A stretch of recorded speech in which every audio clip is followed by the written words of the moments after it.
La conférence internationale sur le SIDA 2016 s'est terminée à Durban en Afrique du Sud. Elle a vu la participation de plus de 18 000 délégués. L'événement s'est conclu sur une note d'espoir concernant les futurs traitements du VIH et avancées scientifiques.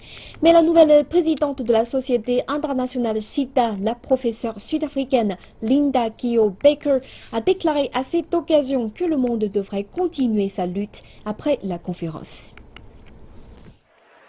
Les délégués de 153 pays se sont réunis à Durban pour la conférence internationale sur le sida 2016 sous la bannière de l'accès, de l'équité et des droits de toutes les personnes porteuses du virus. Comme tous les gens présents dans cette pièce l'ont compris, je pense qu'un consensus a émergé qui veut que nous ne soyons pas encore au bout de nos peines. Nous faisons face à de nombreux obstacles. Et cette conférence a été une occasion de discuter avec fermeté des moyens nécessaires pour dépasser ces obstacles. Et cela, je suis heureux de le dire, est exactement ce que nous avons fait.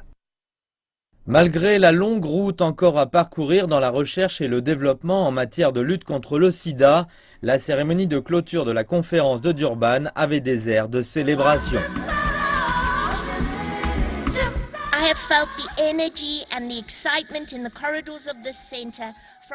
J'ai ressenti l'énergie et l'excitation dans les couloirs du centre depuis le matin jusqu'à tard le soir toute la semaine. Je suis heureuse et optimiste quant au futur de la réponse globale au VIH.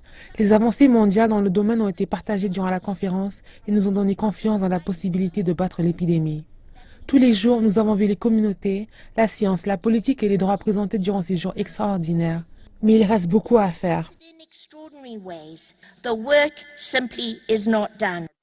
Le ministre sud-africain de la Santé, Dr Aaron Motsoaledi, dit que le monde ne peut pas lutter contre le sida que s'il se bat contre la tuberculose également, les deux maladies étant les deux faces d'une même médaille. La prévention doit aussi être au cœur des préoccupations.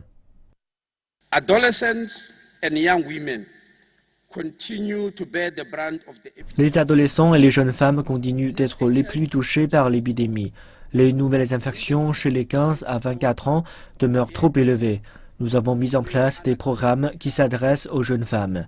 Les hommes doivent se considérer comme faisant partie de la solution plutôt que comme étant le problème.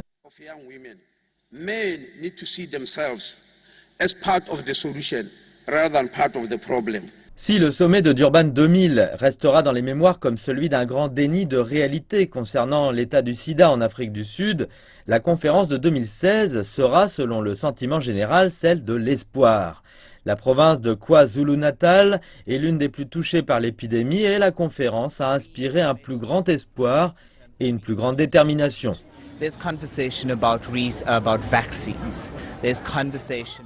Nous avons fait des progrès significatifs en termes de recherche et développement. Nous avons parlé de vaccins, de progrès dans la recherche. Nous avons parlé spécifiquement de poursuite de la lutte. Nous avons besoin de continuer à recevoir des financements et d'investir dans la recherche et le développement. Il faut trouver des façons de stopper l'épidémie autant que nous le pouvons.